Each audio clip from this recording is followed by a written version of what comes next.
Okay, so let me put PowerPoint into the proper doodad. Fantastic. So nice to see all 6 of you that still come to class. Today we're going to continue our discussion of the Laplace operator, which is our main focus in this 68410 for quite a bit of time. That's because it turns out it's a big deal in geometry processing.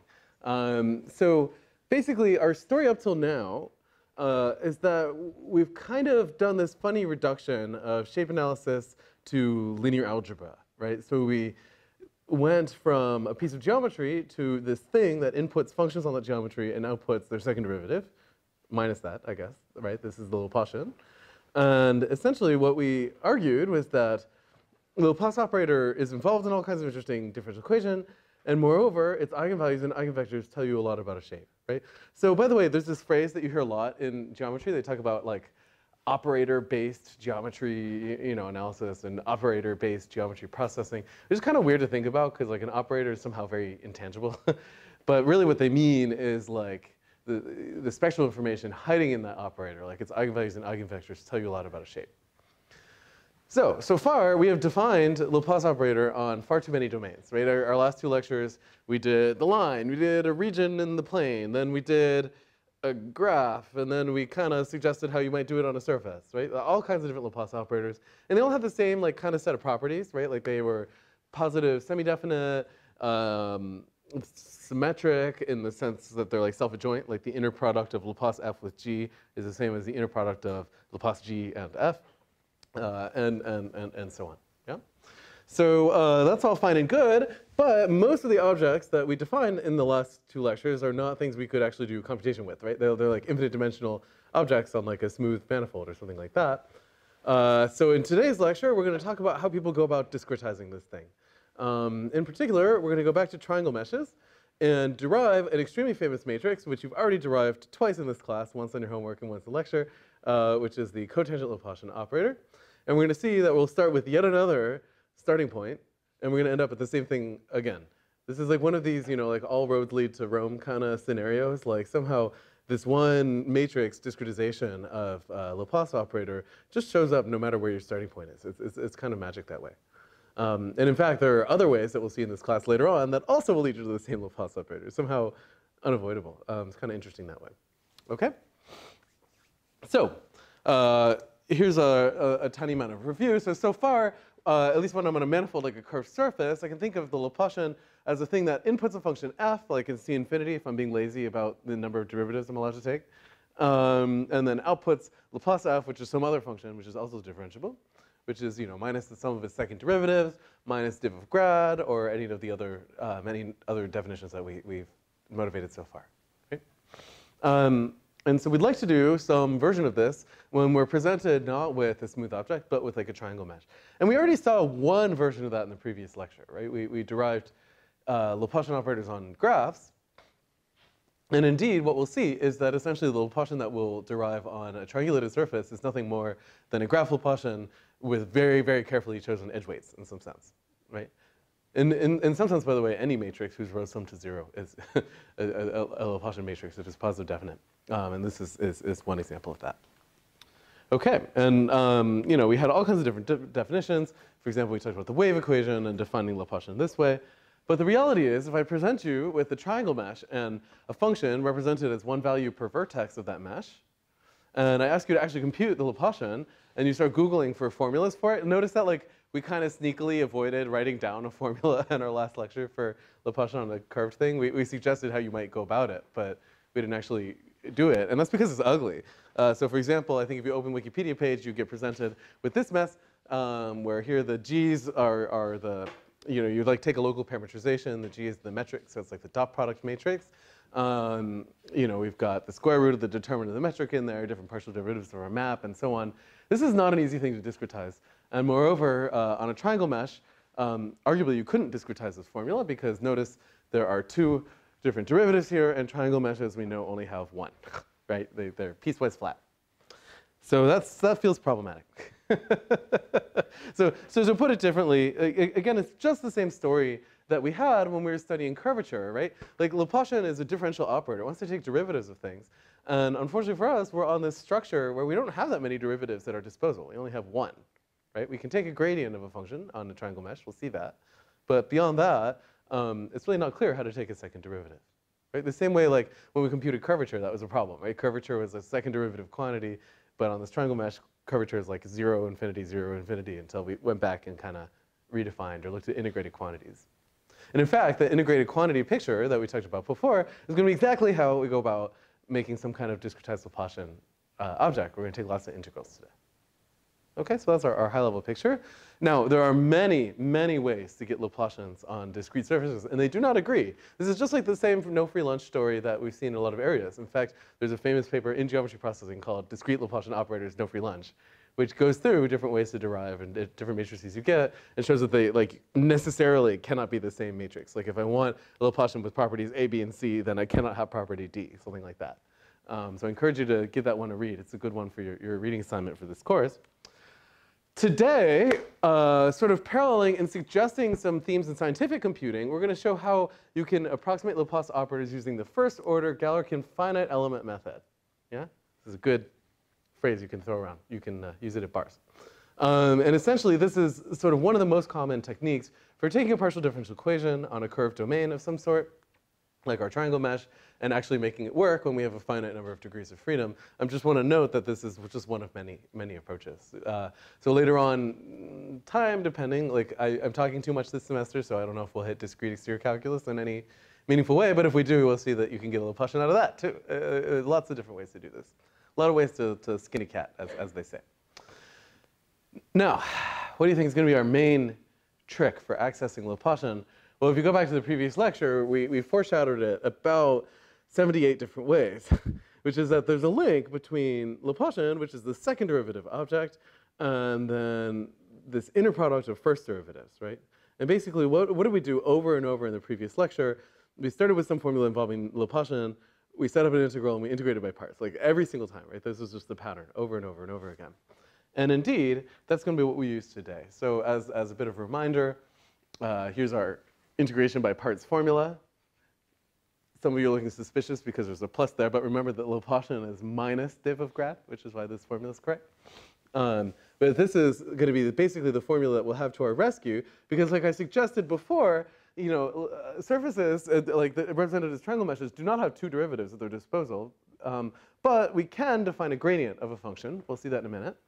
And so we're going to use the formula on the right-hand side to kind of sense the Laplacian applied to a function using the expression on the left, that there's some equivalence here. To me, the first time I saw this stuff, I thought it was just totally mind-blowing and crazy, that like, the Laplacian is a thing that takes second derivatives, and in order to derive it, we're only ever going to take one derivative. And it's like kind of magic. This is representative of a larger approach in discretizing differential equation in the finite element method, where essentially they're leveraging the fact that elliptic PDE, so things like Laplace equation, have what's called a weak form, which is basically that for every one of these PDEs, there's an equivalent kind of optimization problem that you're solving, right? So like for Laplace equation, remember we showed that that's kind of equivalent to minimizing Dirichlet energy, right? And by working with that optimization problem, that's how we get around needing higher order derivatives. Yeah? So that's the basic sneaky trick here. Okay. Or here's put yet another way that, you know, here's on the left-hand side we have two derivatives, on the right hand we have one. So instead we have kind of one derivatives and one integral instead of two derivatives on the left. And that's the trick. Okay, everybody on board with our mission for the day? Good, because I'm likely to get all my trigonometry wrong, get confused, and give up mid-lecture here. This is one of these annoying things to derive. There's, by the way, like if you open up any finite element textbook, they usually don't bother to derive the formula that we have today. It's kind of funny. The geometry community really likes this cotangent Laplacian matrix. So this is like a very specific matrix that gets very, very well studied.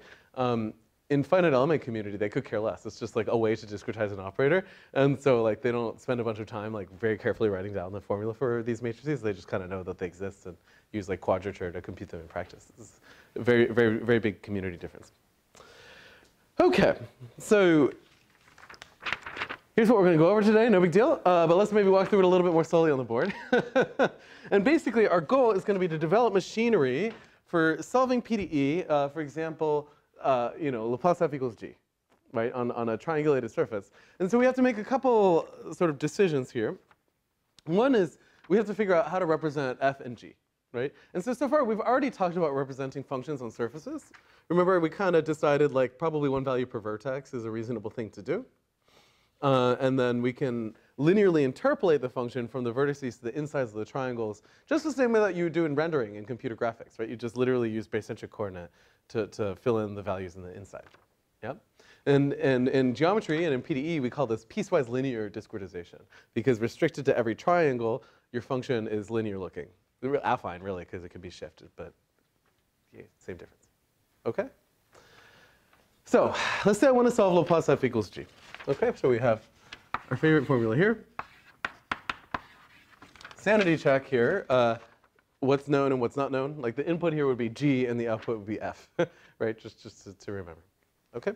So here's what we're going to do. We're going to introduce a basis. And we're going to think of this as a basis for functions, right? So in particular, let's say that I make a bunch of functions phi 1 of x through, I don't know, phi k of x, all of which go from our domain into the real numbers, like that.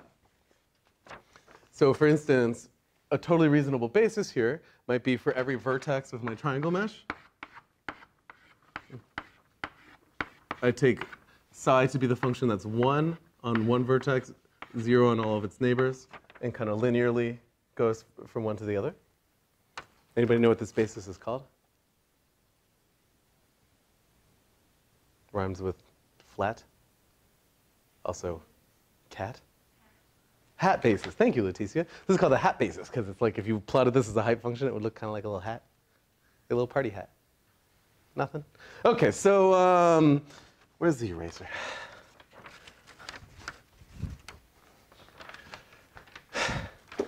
So here's what we're going to do. So we can certainly represent our input data, in this case g. We could just add a restriction to our code that says, well, I'm only going to consider right-hand size g that can be written in this basis. So far, I can still do that with an equal sign. I'm just going to sort of saying, I'm only going to write a piece of machinery that knows how to solve a Laplace equation when the right-hand side is in a particular basis. That's fine, right? So maybe we represent g of x as some sum over k, wk, phi k of x. Okay? So for example, if we continue in our example I keep mentioning here, I could have, k indexes from 1 to the number of vertices. So there's one value per vertex, and then this thing is the hat basis. Does that make sense? So here's sort of the conceit that we're going to make in finite element method. So g will represent in a basis. That's perfectly fine, right? I'm just saying I'm going to make a Laplace equation solver that only knows how to deal with g's when they're written in this form. And that's like a pretty generic form, so that's sort of okay. If I have a g in this form, can I assume that f is also in that form? Absolutely not, right? Like, for instance, if g is linear, remember that means the second derivative of f is going to be like cubic or something, right? So clearly, if I had a basis of a bunch of linear stuff, then like f, the actual like God-given f that solves this problem is probably not something I can write in my basis.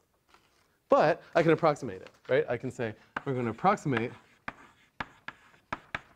and we're going to see that this is actually like a reasonable thing to do for a lot of different reasons. So we're going to start with the approximation story, and then we're going to go back and see that there's a different picture that kind of starts to justify why this is an okay trick. But we're going to, for now, say, okay, well, we'll write f as the sum also over k of vk phi k of x. In other words, we're just going to assume that f and g are written in the same basis. There are versions of finite elements that do not use the same basis for both. So if you Google, for example, like certain non-conforming element strategies fall into that category. But for us, we're going to just use the same one. Okay? So this is an equal sign. This one is more like a, squiggly equal sign. But that's okay. So I might want Laplace f equals g, right? Like maybe I just now set Laplace of this thing equals that one. Maybe I even choose a differentiable basis so I can do that. I see your hand. So like maybe what I want in this case, if I just plug in my form for f and g, is I just say, okay, so I want g to equal Laplace f, so g is the sum over k, wk psi k of x equals Laplace f, which in this case is sum over k, vk, I don't know, Laplace psi k, assuming that the sides are differentiable. We'll see that that's not actually necessary later, but something like that. But this, we need to be true for all x's, right? And there's a lot of x's. Like if I want a smooth surface, how many x's are there? Like probably infinity x's, right? Which is a problem because how many unknowns are there? Like n, or like where n is the number of vertices. So I have infinity relationships, n positions, then that's a problem. Yeah? So we're not quite done yet. Sorry, well, you had a question. I'm a bit confused about the approximation stuff. Mm-hmm. So by saying we introduce a basis, we're actually looking at a subspace, That's right. not at like the whole space of functions. This is always the case, right? You can never represent the space of all possible functions on a surface on a computer, right? You have to make some conceit. Okay. So, but in this case, the basis here can be quite large. So like, for instance, the hat basis is literally is functions that are represented as one value per vertex interpolated along the triangle with a straight, a line. So the functions are not only defined on the vertices, but... Nope, on the whole surface. That's right. Yeah. By the way, you can, I mean, for a polyhedral surface, like a triangle mesh, you can solve the actual Poisson equation. Like, that's actually a well-defined PDE, just not on a computer. Yeah. Any other questions? I'm glad you're thinking critically. This is fantastic. So we're part of the way there. Notice that we now have a finite number of unknowns. Like, this is progress. This feels good. But the problem is there's more relationships than there are unknowns. There's a lot of x's and only like n v's, right? So there's something we have to do about that. Any ideas? What should we do? There are actually a lot of different ones. There's many different approaches. The simplest thing I could do if I wanted an n by n system equation to solve would be to just randomly draw n points on my surface and enforce this relationship at those locations, right? I could do that. That would be called collocation method in partial differential equation. It's nice. It's hard to prove much about it in the discrete case, but it does converge under certain assumption on sampling. But we're going to do a kind of different approach, which is inspired a bit by the integrated quantities we've talked about in this course. And that's where finite element comes in. But we understand the basic issue. There's too many equalities here. There's a bunch of x's and finite number of v's and w's. OK. So here's what we're going to do. It's kind of one of these strategies that I would call like turtles all the way down. Like we basically only have one object to work with, which is this function psi, right? So what I'm going to do is I'm going to take this relationship. I'm going to take the inner product on both sides with another psi. So in particular, I'm going to take, pardon, the integral on the left and say, OK, the integral of wk psi k of x, right? This is our left-hand side expression. And I'm just going to integrate this against psi L of x. The area of x is equal to the integral of the sum over k, vk psi k of x, psi L. dA of x for all L. OK? Notice that this chain of arrows is kind of OK. This chain of arrows is the one that requires arguing stuff. Do you see what I did here? So I took our relationship, which we would like to be true, but this is like kind of a function of x, right? And I've just integrated it against psi L here. Cool? I see some furrowed eyebrows, but nobody's raising their hand. OK. I expect unfurrowing in that case. Now, obviously, by linearity, I can take this integral and I can move it in here. And notice that this, right, the integral of psi k against psi L here, does this depend on like f and g at all? No, it only depends on my basis, right? So I can just define this integral of these two things against each other. I'm going to give this a name. I'll call this MKL. M here stands for math, which comes from physics. So do you see? So to be more explicit about it, MKL is just equal to the inner product of psi k psi L.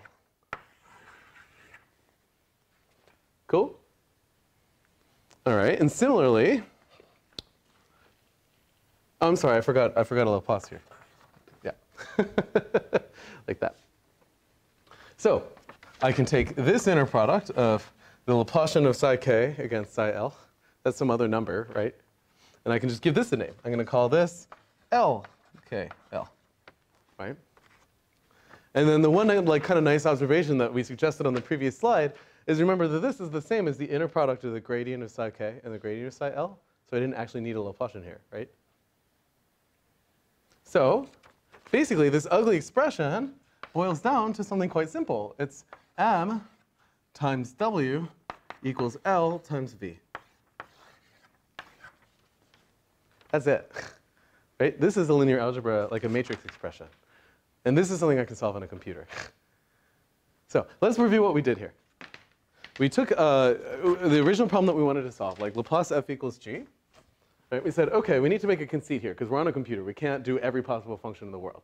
So I'm going to just assume that both f and g can be written in some basis psi. And we're going to define a basis later. The general finite element method is just this thing that in this level of generality. So we're going to write f and g in the same basis. And what we'd like to be true then is this relationship, right? Notice that this is just Laplace f equals g, just introducing these two expressions. Is that cool so far? Nods? Some kind of acknowledgement that you're awake and alive and not zombies? OK. Unfortunately, this relationship, I want it to be true at all x, but I have a finite number of degrees of freedom to work with, so there's a bit of a contradiction. So instead of this thing, I integrate both sides against psi one more time. You know, L here is indexed from 1 to the number of vertices, for example. Right? And this gives me a finite number of relationships, right? One for each psi L. Yeah? And these whole things, when I combine them together, give me a matrix expression like this. So in the day, if I want V, it's just L inverse MW. Cool? That makes sense? Now, we made a lot of approximations. We need to make sure they're justified. We're going to see that in a minute. But that's the sort of high-level strategy that Galerkin, well, I assume Galerkin introduced to the world. I don't actually know the history here. I should look it up. Yeah. So to put it differently, there are two matrices you have to compute. M, which is the inner product of our bases in pairs, Mij. This is called the mass matrix. We'll do Lij, which is the inner product. Remember, this is kind of like psi, inner product of the Laplacian of j, but by integration by parts, it's the same as this expression here. And once we have these things, now we just have a matrix system we can solve and just have one line of code in Python, MATLAB, whatever your favorite library is. OK? You guys aren't excited? This is cool. This is a clever way to go from like an infinite dimensional problem to a finite one, right? Like, and somehow it like feels very natural. Like we just introduce a basis and keep reusing it over and over again, right? That's what's going on here. OK? Now I should note that any questions by the way? You guys look dead. What is going on here? And everybody was late. You're killing me here. I got put a lot of energy into these lectures, you know. So some kind of response, like an eyebrow twitch, would be nothing. Ugh, fine. OK, so right. So one thing I should note is, of course, that this is not the only way to get a Laplace operator. There are many ways. In fact, we've already kind of used one earlier, and which is just divided differences. You can do higher order elements, boundary methods, discrete secret calculus, all kinds of different tricks are out there. There are many ways to skin a cat. I mean, like clearly we made some approximations here, and you could like cook up your own, and you'd end up with something different. But this is the predominant strategy in this community, so it's worth sharing. And by the way, like we're solving the world's simplest partial differential equation here. Like plus, I think it was Jim, Jim, and but you know, at the end of the day, like finite element method more generically is one of the predominant methods people use out there in like computational physics for just solving a huge class of problems. Like this is by no means the only place this appears. If you like go over to the mechanical engineering department, you can take like multiple courses that go through all kinds of details and choices of bases and different strategies for finite element and so on. This is like a tip of a very nasty iceberg. Actually, a very elegant iceberg, if there is such a thing. OK, so now we're going to do this with a little bit more care, and we're going to do this carefully here. And we're going to kind of introduce a little bit of terminology now that we have this sort of high-level picture of what this method is involving. And then we're going to basically spend the rest of our lecture deriving L and M specifically for Laplace operator on a triangle mesh. That's because that's going to lead us to a very nice matrix that we all like to study here. So really, when we talk about solving PDE using this strategy, essentially what we're doing is we're kind of transitioning from functions to their duals.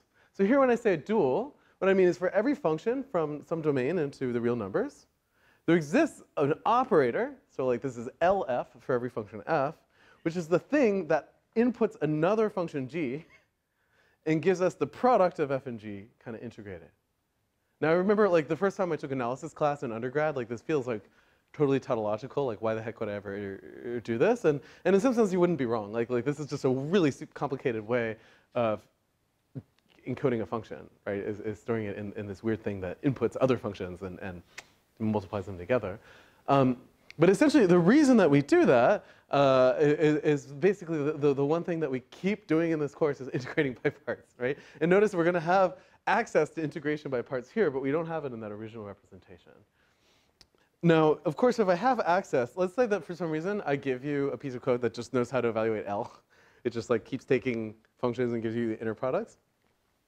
Then clearly I can recover, in some sense, I can recover my original function f, right? Like for instance, let's say I'm on the real line, so here's my function, but I don't know how to like evaluate f at a location. All I know how to do is integrate against it.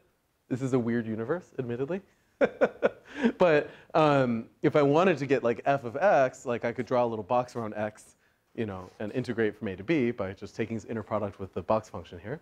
And obviously, as b approaches a, I can begin to compute the value of f. Does that make sense? So really, these things are dual. If I have LF, I have f, and vice versa.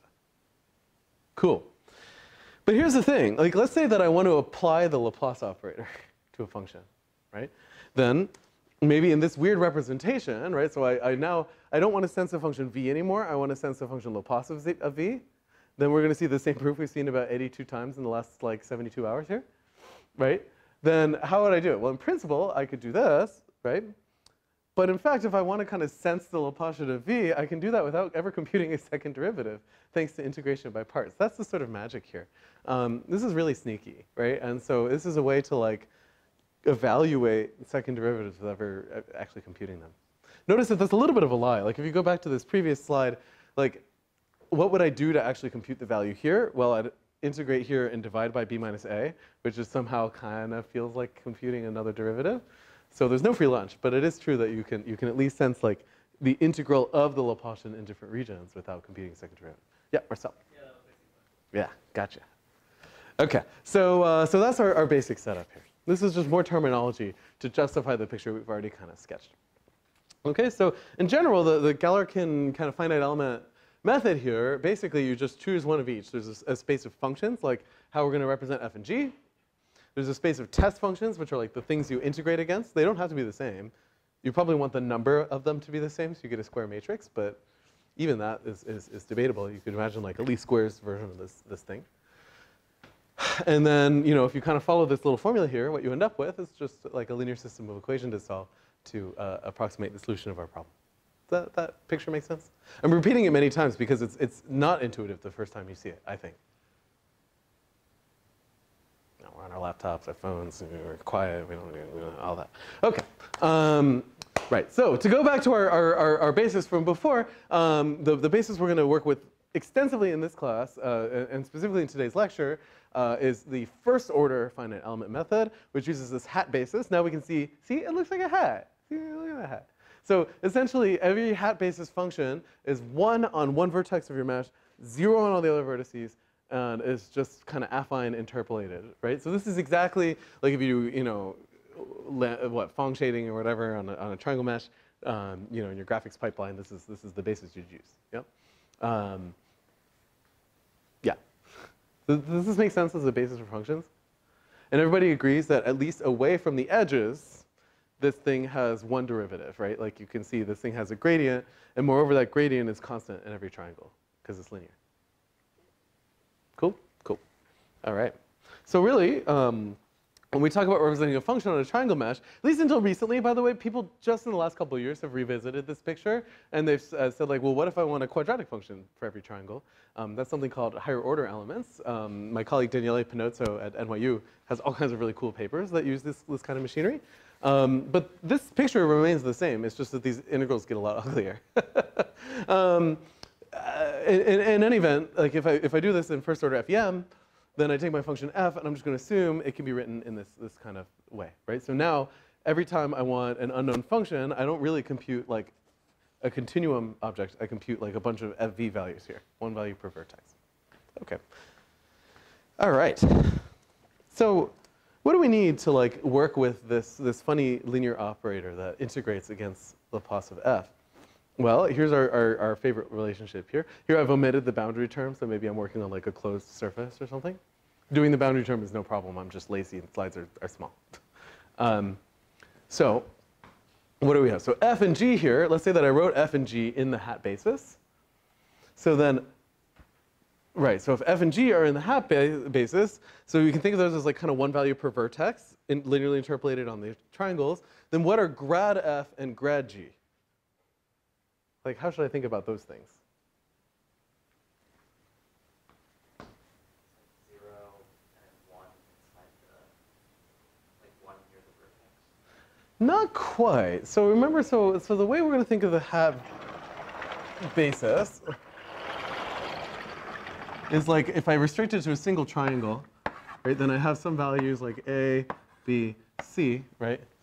So I have a value of f at 3 locations, and that's enough to kind of linearly interpolate it in the inside. So if a function is linear, right, then what is its gradient? It's a constant, that's right. So like I should think of this as just like an arrow sitting on a triangle, right? So basically, this fancy integral expression here is really like f and g here are one vector per face. So when I say, like when I write this fancy integral, what am I really doing? I'm taking like a dot product per triangle and just multiplying it by the area of the triangle, right? I don't actually have to compute an integral here. In higher order FEM, that's no longer true. Then I actually have to do an integral. Yep. So in other words, that dot product is one scalar per face, right? Because it's dot product of two vectors. And then I integrate, which is really just take that scalar per face, multiply it by the area of the triangle, and sum. Cool?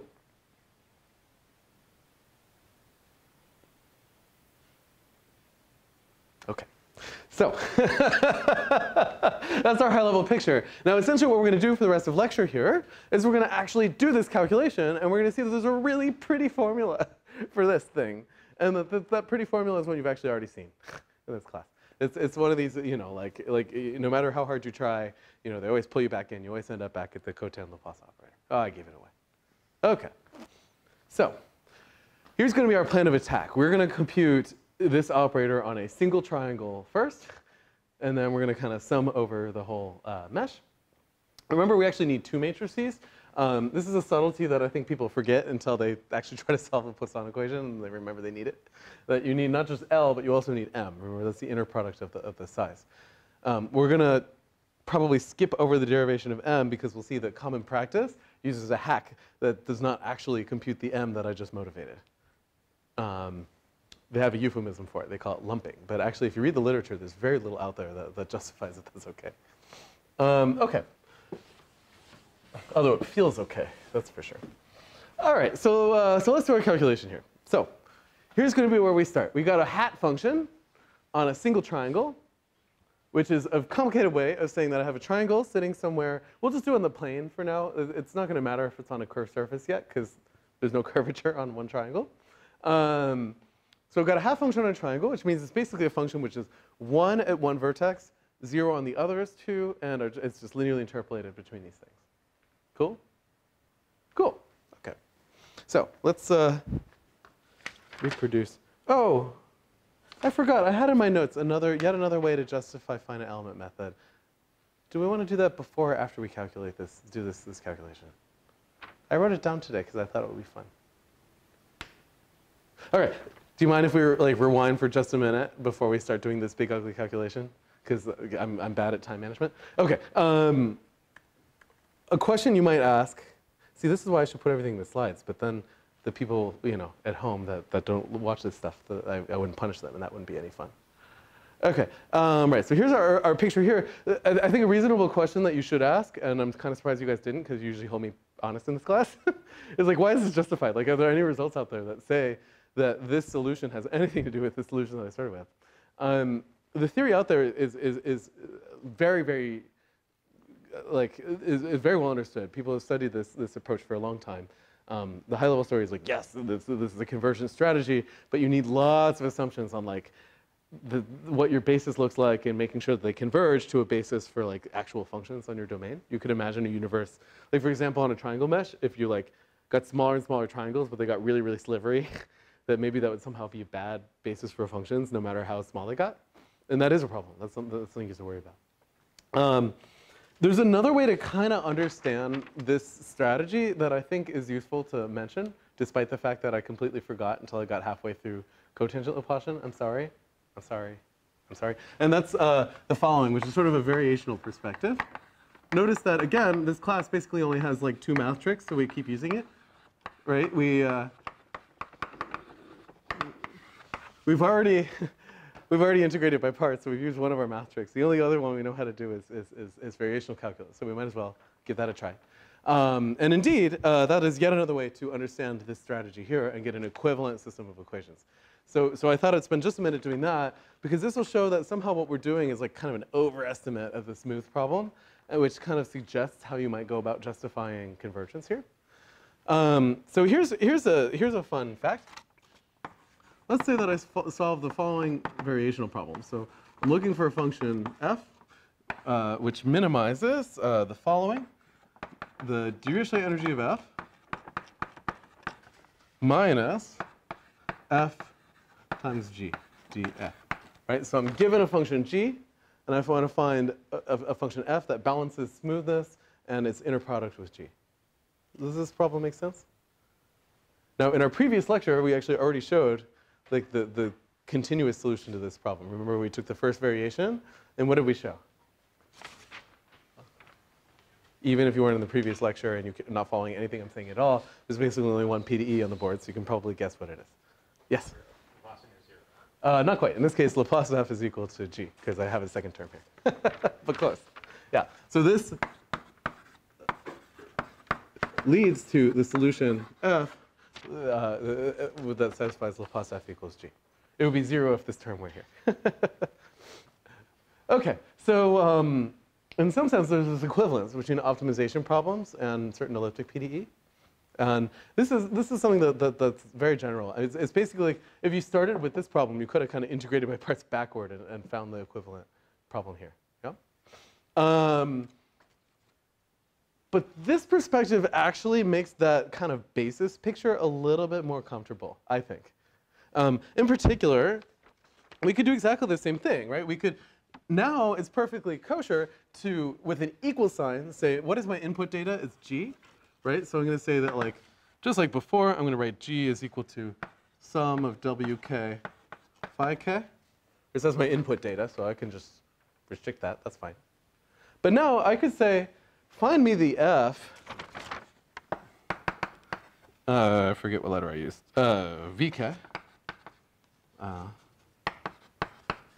Like that.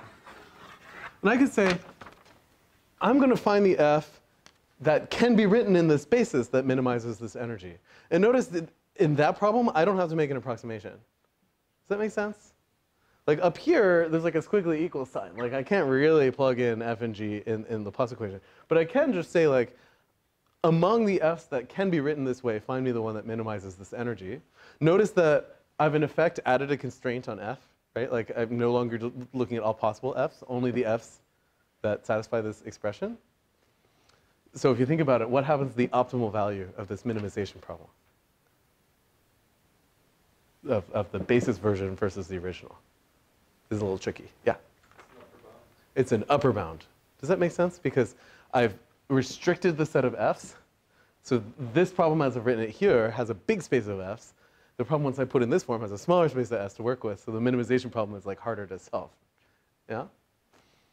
But at least this starts to relate the two. So in particular, I could plug in, there's an arrow, it's not an equal sign, but I could have an optimization problem for my unknown function f, which is really a vector of values v, right, which is the integral 1/2, you know, the sum of vk grad phi k, like that, minus the sum over kl vkwl psi k psi l, like that, dA. So all I did here is I took the form for f and g and plugged into the optimization problem here. But notice, if I gave you this problem here, this is a finite dimensional optimization problem, right? This is just for a set of values v, right? And in fact, it's quadratic in v.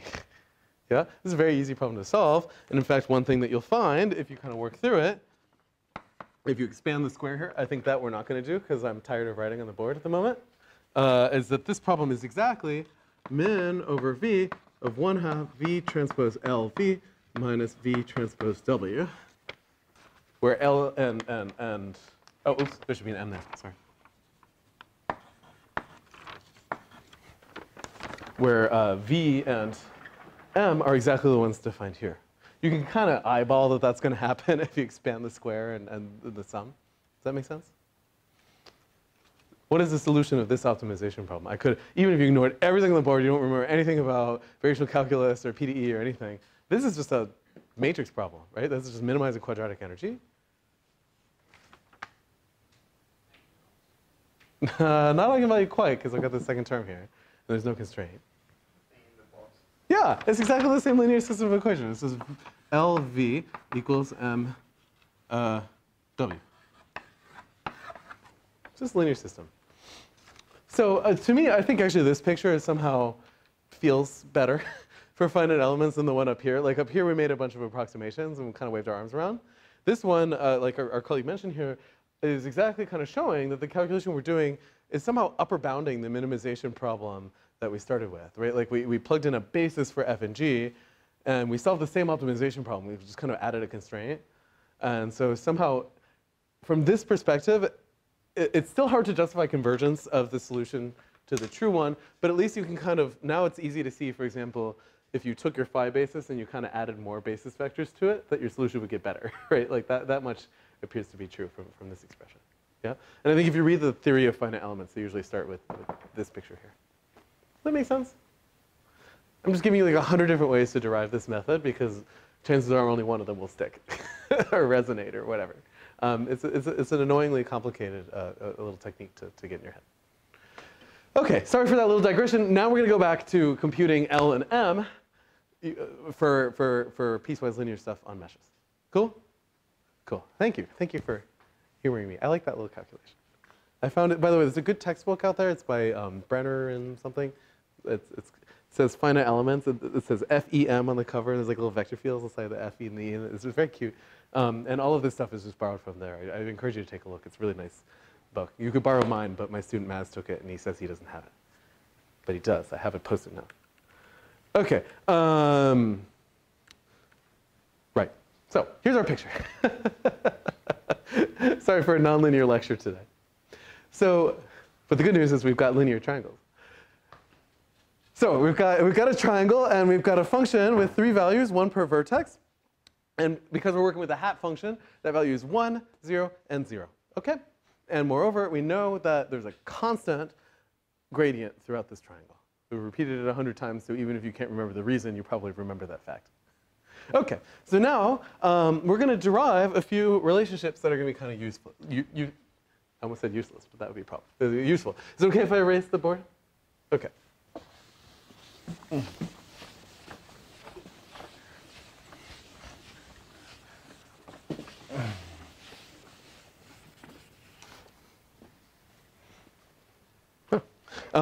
OK, so right, so we've got let's maybe replicate our picture on the board here. Here's our triangle. We're going to say f at vertex 1 is equal to 1. Is that right? Yeah, my notes I got it wrong. F of vertex 2 is 0. F of vertex 3 is equal to 0. OK? And what do we know so far? We know that f is, I keep saying linear. It's actually affine, right? Do you remember the difference between linear and affine? It's just a constant. But like, really, you should say affine. But regardless, gradient f here is a constant restricted to the triangle here. OK? That's the key fact. OK. So now, what do we know? If we take the Taylor series of f, then we've basically recovered f because it's linear, right? So in particular, remember one trick that we can do in Taylor series? Like if I want to approximate the difference in values of a function between 2 points, it looks like the following. So like if I have grad f, and I take the dot product of that with v1 minus v3, well, if you think about it, that should just be the difference between f of v1 and f of v3. Does that make sense? This only works for linear functions, right? So what is that value? What is the difference? Stop looking at the screen. 1. Thank you. Okay. Similarly, grad f dot product with v1 minus v2. 1. Thank you. And grad f dot product. This third one, by the way, I guess you could get from the first two, but whatever. Via v2 minus v3. 0. Does everybody understand where these three relationships are coming from? That this is really just a constant inside of the triangle. This quantity, this dot product, is just like the difference of values of our function at two places. And that's what it is just by definition. Cool? Cool. We're doing all this work, by the way, because when I derive cotangent Laplacian, I like to do it like without calculus. You could also just take a big ugly integral and ignore all the calculations we're about to do, but that's no fun. Okay. And by the way, I guess if you're on a triangle mesh in 3D, then you also know, of course, that the gradient dot product, the normal to the triangle is 0. Right? We kind of justified that in our last lecture. For now, it's perfectly fine to think about it in the plane and not worry about that. Okay. Whew. So let's think about this relationship here. So in particular, what do we learn? Remember, the gradient is just some vector inside of our triangle. And its dot product with v2 minus v3 is equal to 0. What do we know about things whose dot product is 0? They're orthogonal, right? So in particular, right, what is v2 minus v3? It's like an edge here. Maybe we give it a name, like e2, 3, right? So in that case, if I were to draw a picture of it, like it should kind of point like that, right? Where this is 90 degrees. Notice I drew it up, which makes sense because this is the direction it's increasing. So hopefully everybody agrees with the picture I've drawn here. Cool. All right. So now we're cooking with gas. Okay. So now what are we going to do? Well, now let's borrow one of these, the first two relationships, and learn something interesting from those. So out of laziness, let's grab the first one here. So this is grad f dot product with v1 minus v3 is equal to 1. Now, because in today's lecture I'm trying to avoid doing any calculus, rather than taking an integral or doing anything fancy, we're just going to use old school arguments here. So in particular, we have 1 is equal to this dot product. Remember what dot products are? It's the norm of this times the norm of that times the cosine of the angle. Cool.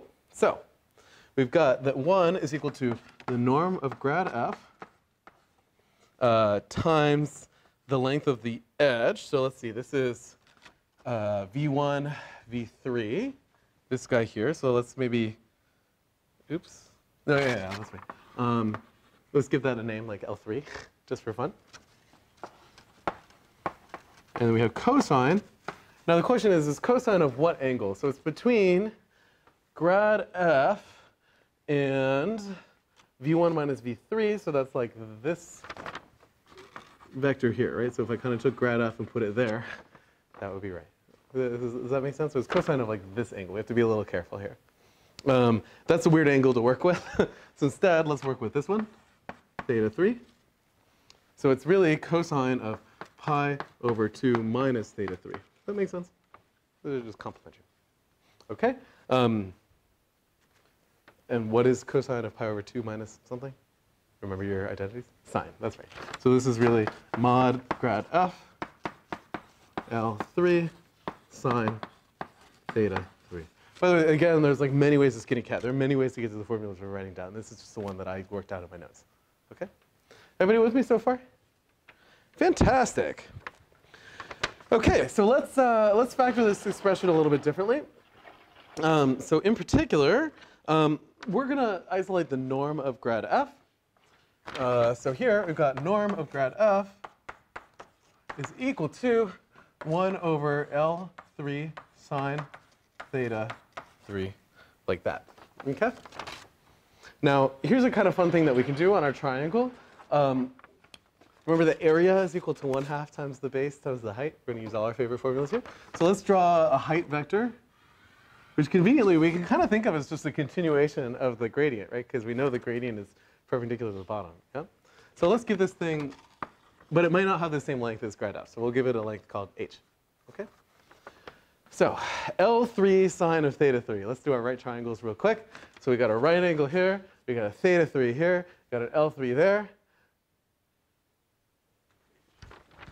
What is this expression?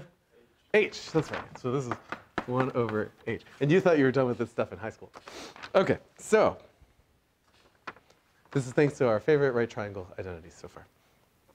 Okay, so now we basically, I mean, we have the direction of grad f, right? It's perpendicular to E23.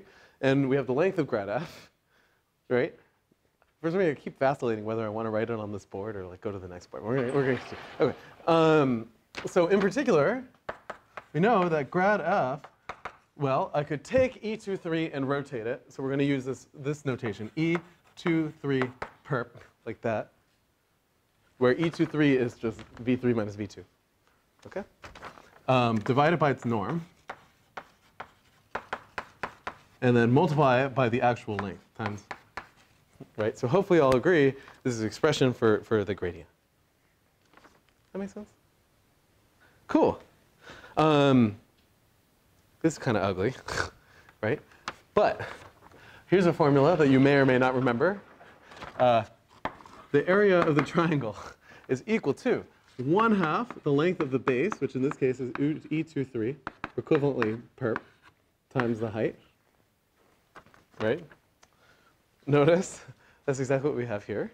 So this expression is E23 perp divided by the area of the triangle. Isn't that elegant? This is a really nice little formula.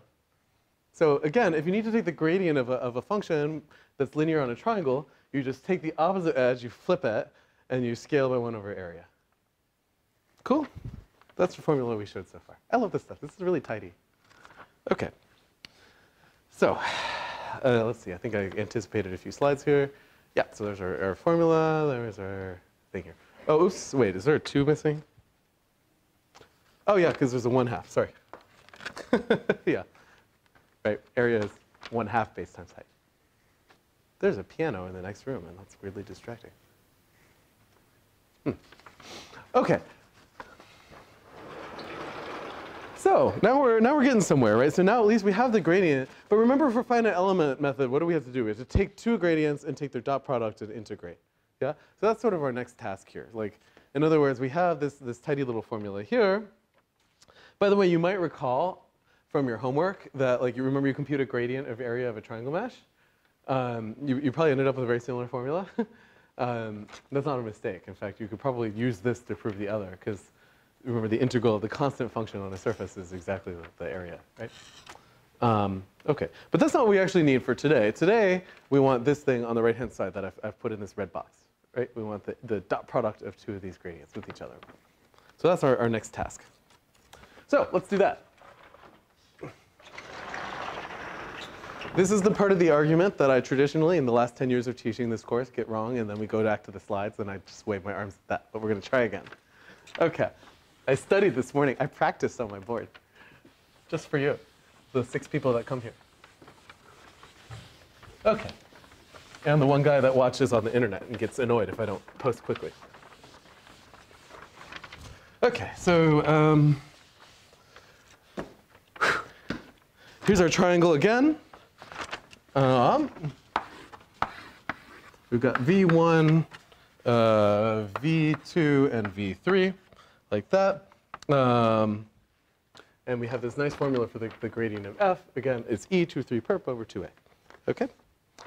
So we've got to take inner products of all these gradients. And in particular, there's kind of 2 cases that we have to worry about, right? One, so on a single triangle, if we're trying to derive that matrix L, right, I've got the inner product of the hat function like at a single vertex with itself, or I've got it at 2 different vertices. I've got to do both of those inner products. Yeah? So let's start with the self one, because that's obviously easier. Right? So this is case 1 is same vertex twice. Yeah? So we have, again, remember the quantity we want is the integral over our triangle of grad f dot grad f, like that. Right? That's what we need for finite element method. And of course, this is complicated notation for really area grad f squared, like that, right? Because this is just a constant vector. Cool? Okay. But conveniently for us, we have this expression. It's E2 3 perp over 2a, like that. And moreover, actually, by the way, maybe we'll cheat. We'll just go ahead and use this expression here because we have the norm of grad f. It's 1 over h, right? So what is this expression? It's really area over height squared, like that. That makes sense? Now, because area is equal to 1/2 base times height, this is the same as base over 2 height, like that. Okay. And conveniently, we actually derived a formula for precisely this ratio. Do you remember this? The lecture when we took gradient of surface area? I'll let you look back, but this is precisely the thing that came up. And it was 1/2. Let's see, if I label alpha and beta as angles, this was 1/2 cotangent alpha plus cotangent beta. Remember, this is kind of how we actually motivated this cotangent formula, was the ratio of base to height of a triangle. I'll let you look back at our old lecture. Cool, so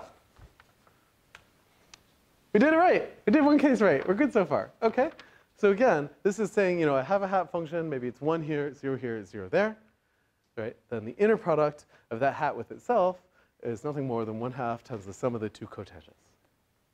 This is starting to look pretty clean. Okay. And now we do the annoying one that is two different vertices. I always get halfway through this and then realize I've labeled all of my vertices incorrectly. So we'll see if we manage to do it right. Okay, so this is case 2, which is 2 different vertices, like that. Okay. So let's say that we take the inner product of the hat function that's centered at v2 with the hat function centered at v3. Okay? So maybe one way to notate that would be the following. It's the integral over the triangle of like grad f alpha dot product grad f beta. Notice this is now going to be annoying because we kind of have to invoke this formula we've derived here twice, but like rotated one from the other. This is why I always get it wrong. Okay, and again, just like before, these are constants. So really, this is the area of the triangle grad f alpha dot grad f beta, just like before. Okay. Now, this is what we want to use, right? The edge perp over 2a. Yeah. And remember that we kind of need to rotate the edge inward when we do that. So we have to be a little careful with sign. So in particular, one thing we can do is say, okay, so this is area. I'm going to switch to using angle bracket for dot product just because otherwise it's going to get hard to read, but this is the same thing. We can think of this as minus E1 perp over 2a, inner product with E2 perp over 2a. And let's label E1 and E2 as going to be the outgoing edges. So this is E1, this is E2. Like that. And the reason that they're minus is notice that like one of them has to rotate clockwise, the other has to rotate counterclockwise. Yeah? Okay, so we agree with this expression here? Good. Okay, so we can factor out all the constant factors here. So of course this is minus 1 over 4a times the inner product of E1, E2 perp, like that. That's supposed to be a bracket. Cool. Okay, so now we can use our favorite dot products. By the way, notice it's totally kosher. Like if you take two vectors, you rotate them 90 degrees, and then you take their dot product. That's the same thing as just not rotating and taking your dot product. So I can just kind of like do that. Okay. Okay, so what is our expression then? It's minus 1 over 4a. And we can say maybe the length of edge 1, the length of edge 2, and we need a cosine here of an angle theta. Which of these angles should be theta? I've only not labeled one of them. Yeah, that guy. I assume that's what you're pointing at. Cool so far? All right, so now we're going to get to the part that I always draw annoyingly. So before we did area is equal to 1/2 base times height. We put the base down here. But notice that we can rotate our picture. We can put the base on any of the 3 edges. So let's say that I put the base on the left. Okay? So now I'm going to put a height like that. Okay? And let's label this h. I guess this is really like h prime in our picture here, but it's not going to matter. We'll eliminate it in a second anyway. Okay? All right. So if area, so now we've got area is equal to 1/2 base, which is in this case L2 times the height as it's labeled in the picture we have on the left here, like that. Then,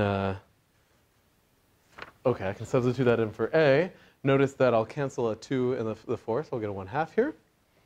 And I've got L2 over L2. Yeah. So what I'll get is that this is equal to minus L1 over 2h times cosine theta. And that's just by taking this expression and plugging in this A here. Cool? I'm nervous. I'm sweating because I get this wrong always. Okay. Whew. But what is L1 over h? Let's think about this for a second. So we've got L1. Remember, that's the length of this edge. H is this one. So let's remember all of our, now we've got trigonometry rotated a weird angle. Marcel, you got this. 1 over sine theta. Yeah, that's right, because sine of theta, remember, right, so sine is opposite over hypotenuse, right? So its sine is h over E1. So E1 over h is sine, 1 over sine. So this thing is really minus cosine of theta divided by sine of theta. Using all of our favorite identities today. What is this thing? Cotangent. This guy's good. Yeah. This is minus cotangent of theta. We did it, team. Cotangent. Okay, so that's right. So now we have exactly what we need to solve Poisson equation, right? So again, and hopefully that agrees with ta-da, our slide here. So we took again a hat function here, right? That's 1 here and 0 there. We took another function which is 1 here and 0 there. We took their inner product, which is really the dot product of those 2 gradients multiplied by the area. And then we did a bunch of useless trig identities, and that got us to our formula here. Okay? Yes, Priscilla. Oh. I was so close. Oh, it's just this 2. That's lame. Okay. Fine. Any other comments? Yeah. Okay, yeah, so now we got our formula. So now if we wanted to solve Laplace's equation on a single triangle, we could. Good, yeah, lecture done. Now, so we're almost complete with our picture, but of course the reality is that most triangle meshes, in fact, except for one, contain more than one triangle. And so what we need to do, of course, is sum over a vertex, because remember our hat basis is really like something to define on multiple triangles, yeah? So let's say that I do that. Then once again, when I take inner products of hats, I have 2 cases, right? It's either 2 vertices that share an edge, or it's just a single vertex, is that vertex's hat inner product with itself. Does that make sense?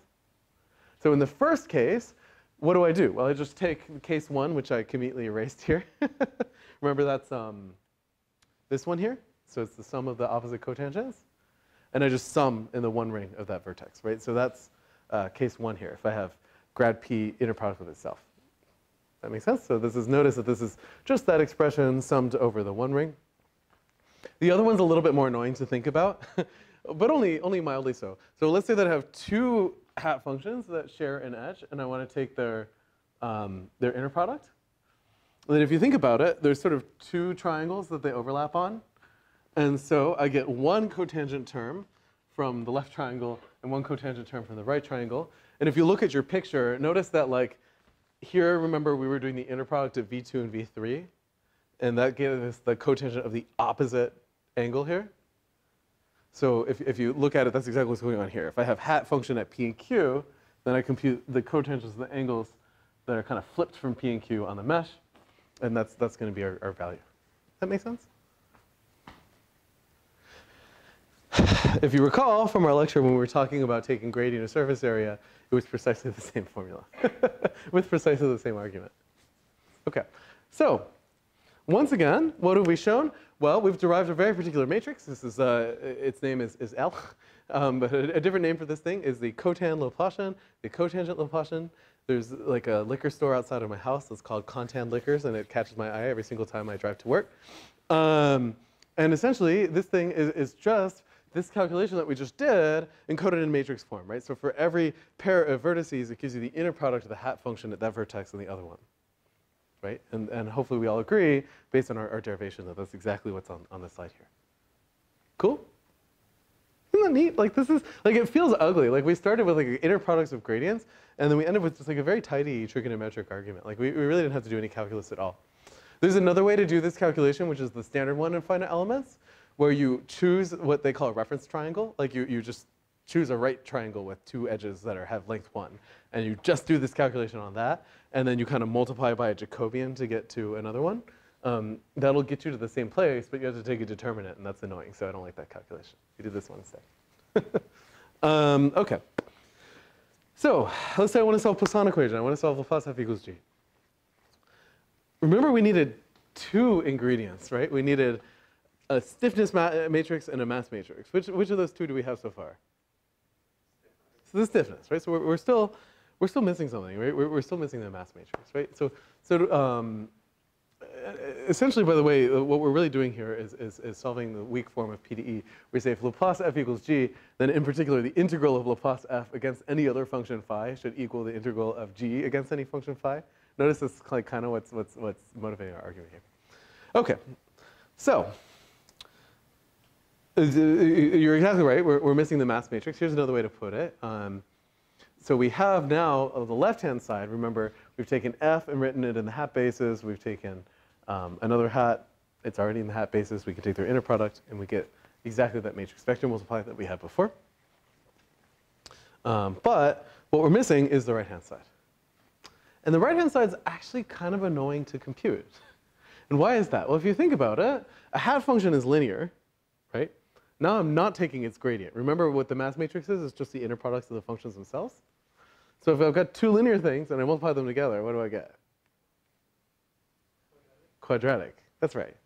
Right? So in order to compute the mass matrix for this finite element problem, I have to take basically integrals of little quadratic things along triangles. It's no fun at all.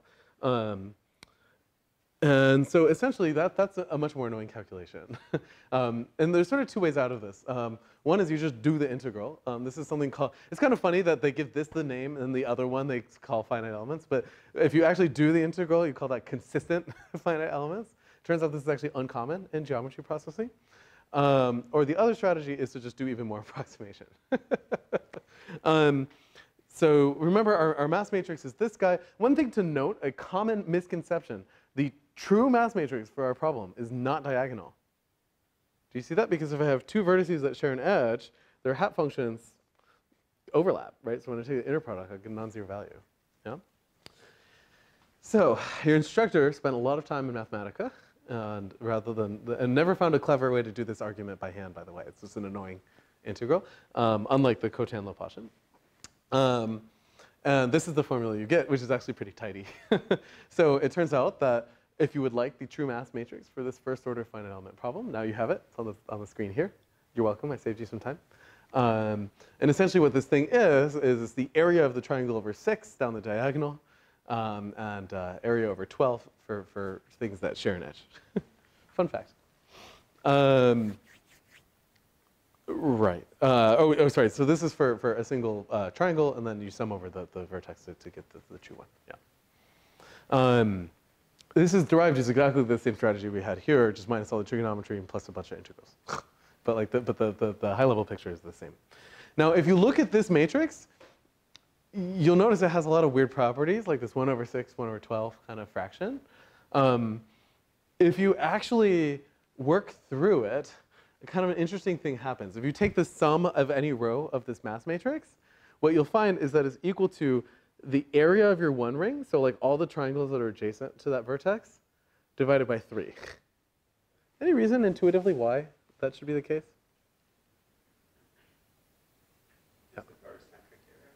That is the name of this thing. It's a barycentric area. But like, essentially, you'd be triple counting the area because the area has to kind of get pushed onto the three vertices adjacent to a triangle. So it kind of gives 1/3 of its area to each of its neighbors, kind of spiritually speaking.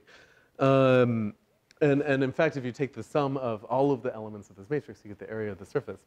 Here's another way to think about it.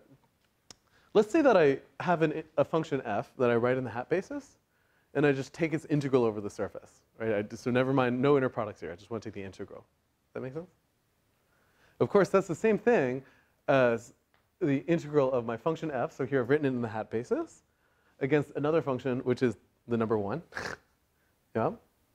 And I could actually write 1 in the hat basis, right? Notice that it's just the sum of all the hats, right?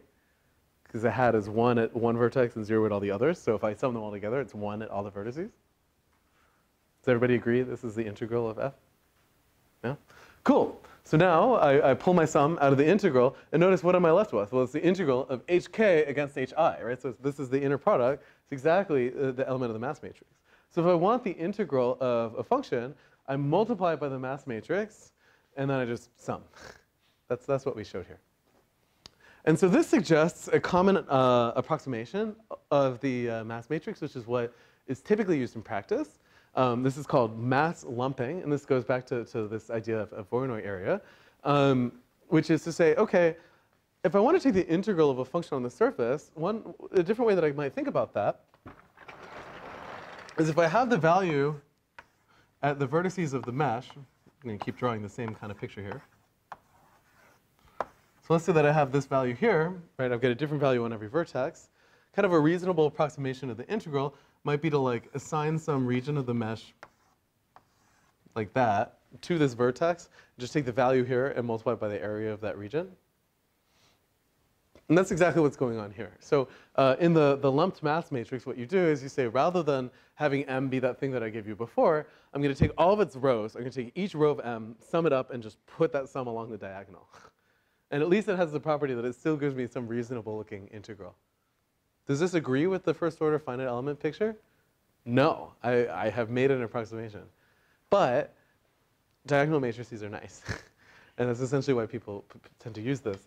There's also some mythology out there. I'd actually encourage you guys to dig around. And if you can find a reference, it would be fantastic, because I couldn't in the 2.5 minutes I spent this morning looking. Oftentimes, when people talk about solving Poisson equation on a triangle mesh, they actually say that these diagonal mass matrices are somehow preferable. And empirically, this appears to be the case. Oftentimes, what happens if you use the non-diagonal one is that the solution you get is slightly blurrier, which sort of spiritually makes sense, because when you multiply by m, you're kind of averaging values between vertices and their neighbors.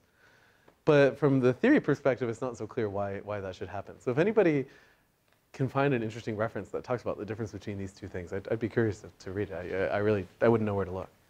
Yeah.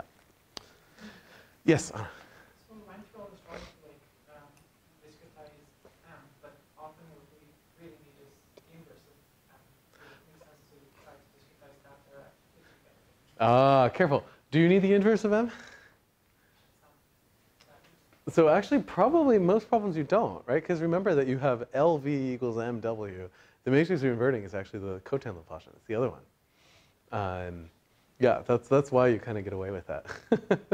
I think there's relatively few problems. The one place where that does appear, by the way, is if you want to apply the Laplace operator to something rather than invert it. So like, you're not trying to solve a PDE, you just want to know like what's the Laplacian of this function.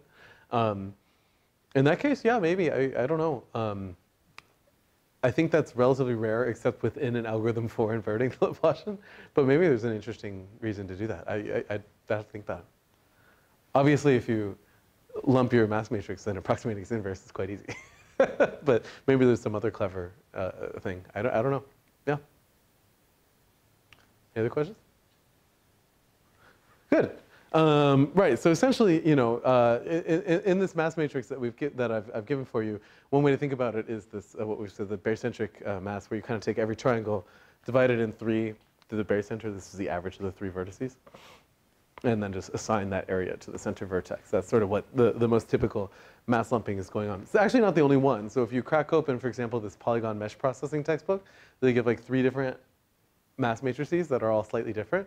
This would be one. A different one would be to use Voronoi areas where like you don't have this complicated picture. You kind of have like a dual edge that meets all the primal ones at 90 degrees. These are kind of finer points. I'll let you dig through that literature if you like this kind of stuff. But I think by far the most common thing to do is to just sum up the areas of the adjacent triangles divided by 3 and stick it down the diagonal. Okay. So this is a complicated story, but actually in terms of code, it's pretty straightforward. If I want to solve Laplace equation, I need 2 ingredients, right? I just need a cotangent matrix, which we now have a very tidy formula for. And moreover, a mass matrix, which we also have a nice formula for.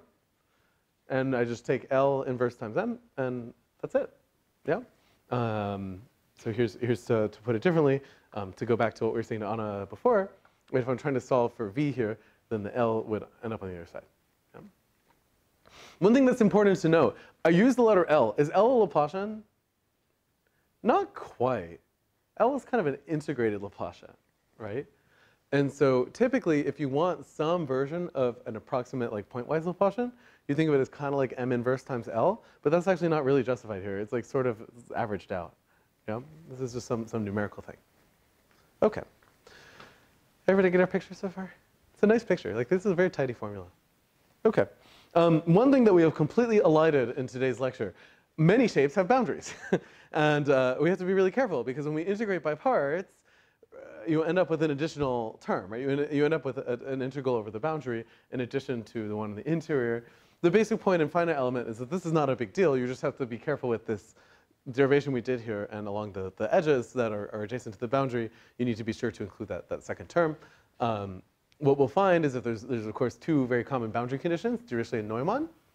So in the Dirichlet condition, you just set functions like equal to a constant on the boundary. In that case, you can basically ignore it because you don't need hat functions then in those locations. In Neumann boundary condition, those are sometimes called natural boundary condition, and that's because that corresponds, remember that optimization problem I wrote down before? That sort of corresponds to the version of that problem where you just ignore the boundary, and then you end up with exactly the same matrix here. You just remove terms when they don't make sense. But anyway, that is just a thing to be aware of. If your domain has a boundary, you need to do a little more thinking when you write down that matrix and make sure you get the entries right. Let's say that I want to solve a different problem, which is an eigenvalue problem. I want to compute like eigenhomers here. Remember that now I have Laplace f equals lambda f. So based on what we've done so far, how do you think this would end up translating in finite element language? If you think about it, what you'll end up with is LV is equal to lambda MV, like that. So this is not quite an eigenvalue problem for a matrix anymore because you've got a matrix on both sides. This is called generalized eigenvalue problem. But the good news is that MATLAB is very good at solving it, and Python. Yeah, so no problem at all. But you do need to not forget to put the M in there. OK, so this is your whirlwind introduction to the theory and practice of finite element. You can see the kind of calculations people do. There's a really cute poster. It used to be up on the wall of my lab until it got destroyed. There's a whole set of different finite elements you can do. Like you could have a quadratic function. You could, instead of triangles, maybe you use quads as your bases. You could have it be bilinear or bicubic or whatever. Each one of those ends up with different like mass and stiffness matrices, even for the same PDE. I see you. And so there's actually like, these guys have this really cute way of kind of categorizing the different basis functions. This is one of these really fun posters to just kind of stare at. If you go to femtable.org, you can do it. The guy that designed it and mailed it to our lab for free when we started here at MIT. So it was sad that it got ripped up. Let's see, there's a question here, and then there was like a wrist question action there. Yeah, OK, let's start here. Yeah, so on the previous slide, like the higher eigenvalue, yeah. Eigenholm, like they didn't look symmetric. Is that just an artifact of how it's visualized? No, they don't have to be symmetric. They don't have to be symmetric. Why would it side? Because you like towards one side and like favor one side over the other. If the Homer, I mean, looks pretty symmetric for me. Yeah, absolutely. Homer's perfectly symmetric. I'm a lazy 3D modeler. I only did half. I'm taking credit, but I didn't actually make it. Anybody have a good answer for our colleague here? So think about it this way. Let's say I do have an asymmetric. Yeah. Eigenvectors are, you can multiply them by plus or minus 1 or any scalar. That's true. That could be one explanation, but it could also be true that, like, let's see if there's an example here.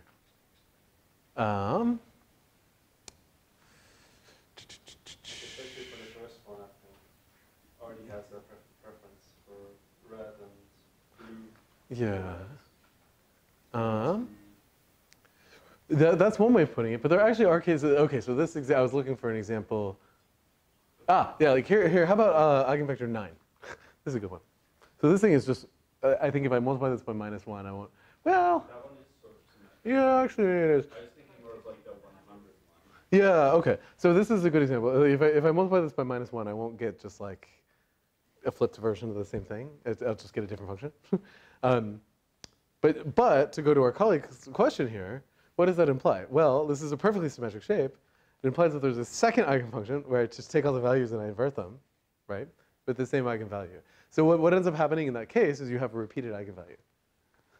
And so the two eigenfunctions themselves don't have to be symmetric, but it is true that for every one that's asymmetric this way, you better have another one that's asymmetric the other way. In fact, there are sort of a mildly made up problem that geometry processing people like to study is something called symmetry detection, which is precisely that. Don't tell my colleagues I said that. If you look up, there was one early algorithm for this that they called intrinsic symmetry detection. So like I have a 3D model of a human, but they're like standing in some asymmetric fashion. And I'd like to find that left-right symmetry. One way to do that is to compute the Laplace eigenvalues, look for repeated ones, and then try to find the structure inside of that. So there's a paper by Max Devyonikov from like 15 years ago that does something like that. Yeah. Good thinking and good eye.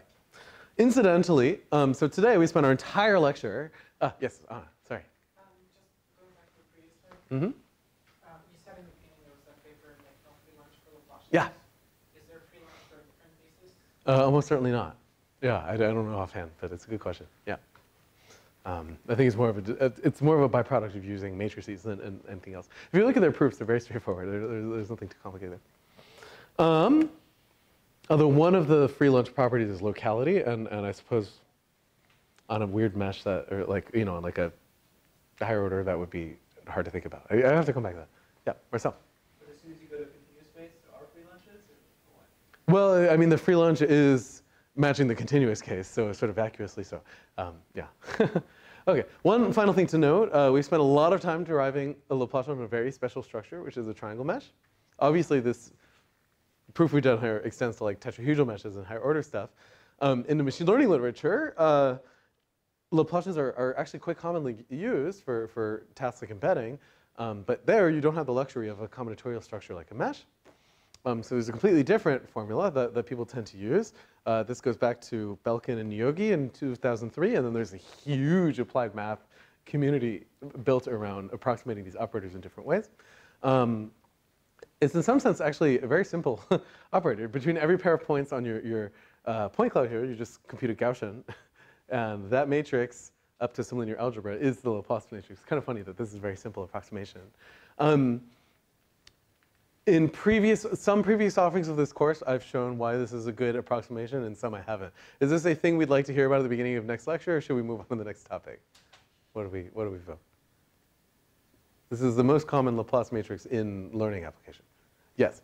Okay, sure. So we'll spend about 15 minutes on Tuesday justifying this formula. I think it's useful to spend a bit of time doing that.